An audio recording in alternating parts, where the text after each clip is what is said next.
今仔早起，副总统萧美琴甲经济部长郭志辉出席活动，表示讲谈判团队第4届去美国要来进行关税谈判咯，8月初1会有结果。工商协进会理事长吴东亮是点名汽车产业，烦恼讲会受到关税政策影响哦。另外，台经也发布上新的景气的预测，2025年 GDP 应该有通保3。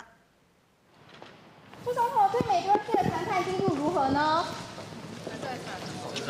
目前有谈到全面开放美牛吗？美国的关税政策继续咧增加，澳洲宣布要开放进口美国牛肉，外界关心台湾敢嘛会奉要求实施同款的条件来应对。副总统萧美琴和经济部长郭志辉25早起出席工商协进会会员大会，针对谈判透露正面的消息。我们的谈判团队现在还在华府继续的谈判当中，那几乎是24小时不间断的在取得贸易平衡。80%的国家大概8月1号就会确定这个关税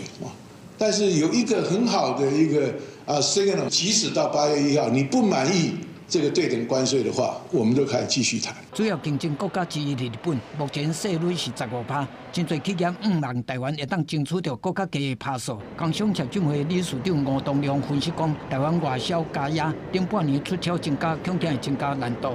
第一个是好像是汽车吧，那这个我们看怎么样，大家一起来